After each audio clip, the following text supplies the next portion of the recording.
بلکہ وہ خود آپ کے گلے میں ہار ڈال دیں گے. وَتَوَاصَوْا بِالصَّبْرِ، صبر، یہ صبر جو ہے بہت سے معنی میں آتا ہے. صبر علی الاطاعہ، اطاعت پر صبر کرنا. شدید سردی کا موسم ہے، فجر کا وقت ہے، پانی گرم نہیں ہے، ٹھنڈا ہے، اس ٹھنڈے پانی سے بھی وضو کر کے نماز پڑھنا، یہ صبر علی الطاعہ، اللہ کی اطاعت پر صبر.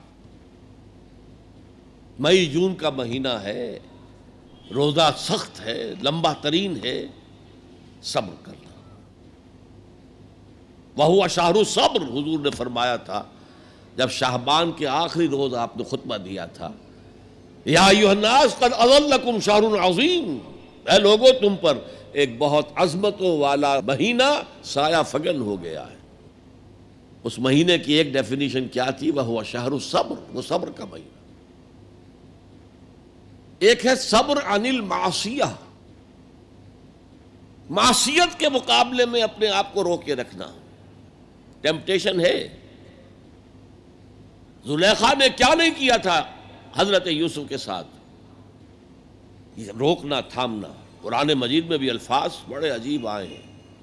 وَلَقَدْ ہمت بِهِ وَهَمَّ بِهَا لَوْلَا أَن رَأَىٰ بُرْهَانَ رَبِّهِ، وہ عورت تو اس کی طرف بڑھی ہی تھی، وہ بھی بڑھتا اگر وہ اللہ کی کوئی برہان نہ دیکھ لیتا. کیا چیز اللہ نے اس وقت دکھائی ہے؟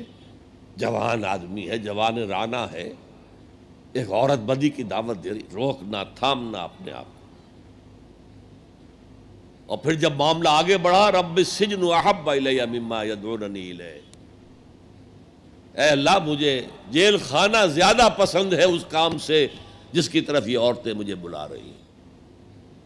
یہ صبر عن المعصیہ، صبر علی الطاعہ، صبر علی المعصیہ. لیکن ایک صبر وہ ہے جو اللہ کے دین کو قائم کرنے کی جد و جہد میں پرسیکیوشن کے مقابلے میں کرنا پڑتا ہے. جب مکے میں پرسیکیوشن ہو رہی تھی نوجوانوں کی، غلاموں کی، کنیزوں کی، جب صبر کرو، صبر کرو، جھیلو. جب حضرت یاسر رضی اللہ تعالی عنہ اور ان کی اہلیہ حضرت سمیہ رضی اللہ تعالی عنہ اور بیٹا عمار ابن یاسر ٹارچر کر رہا تھا، ابو جہل ان کو ٹارچر کر رہا تھا ہر طرح سے، کبھی جسم کا حصہ جلایا، کبھی کچھ اور کیا. تنگ آ گیا، کسی طریقے سے بھی کوئی کلمہ کفر کہنے کے لیے آمادہ نہیں ہوئی، نہ حضرت سمیہ اور نہ حضرت یاسر. حالانکہ شریعت میں اجازت ہے، جان بچانے کے لیے کلمہ کفر کہا جا سکتا ہے بشرطے کہ ایمان دل میں قائم رہے، برقرار رہے. لیکن عزیمت کیا، جان دے دو، کلمہ کفر نہ کہو. حضور پاس سے گزرتے تھے اور چونکہ حکم صحابہ کو یہ تھا، ورنہ میرے اندازے میں اس وقت کم سے کم 40 صحابہ موجود تھے مکے میں، وہ تکہ بوٹی کر دیتے ابو جہل کی. بعد میں جو ہوتا دیکھا جاتا.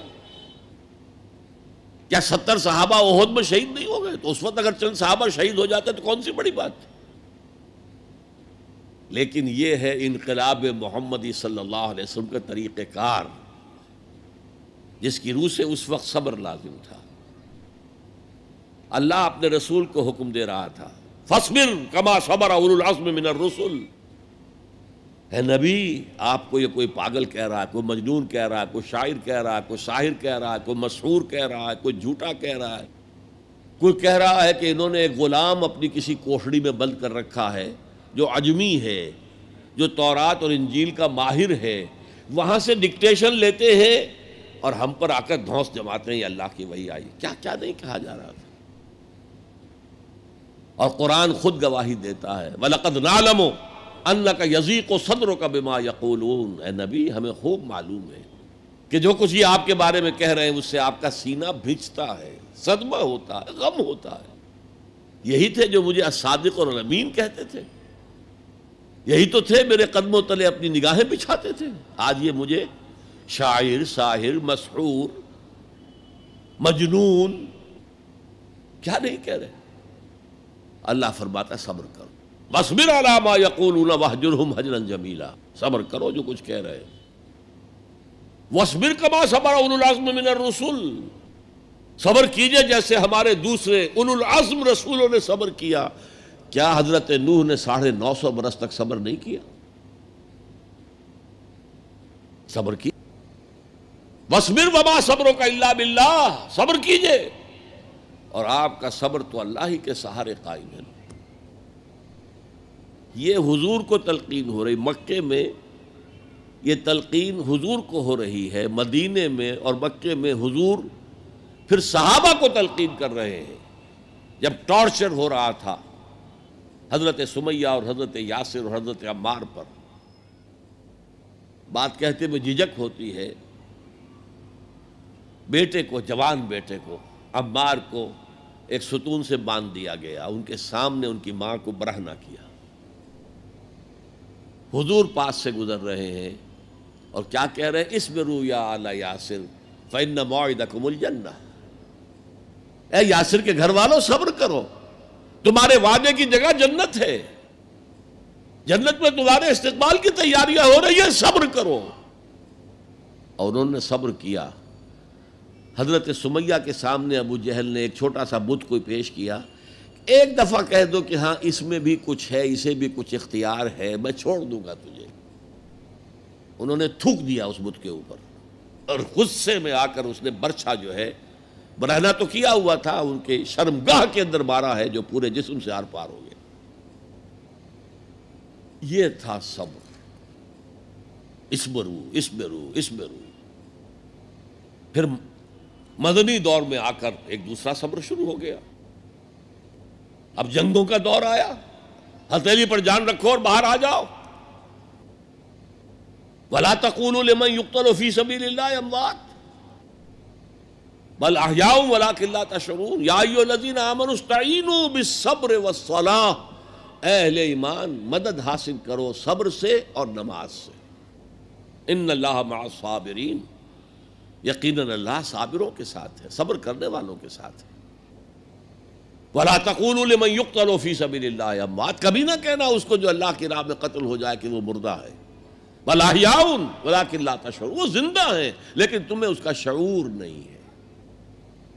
وَلَنَبْلُوَنَّكُمْ، اور ہم تمہیں لازماً آزمائیں گے، بِشَيْءٍ مِّنَ الْخَوْفِ وَالْجُوعِ وَنَقْصٍ مِّنَ الْأَمْوَالِ وَالْأَنفُسِ وَالثَّمَرَاتِ.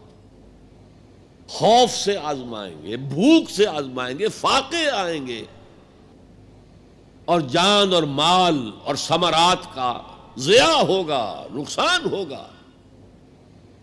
وَبَشِّرِ الصَّابِرِينَ الَّذِينَ إِذَا أَصَابَتْهُمْ مُصِيبَةٌ قَالُوا إِنَّا لِلَّهِ وَإِنَّا إِلَيْهِ رَاجِعُونَ.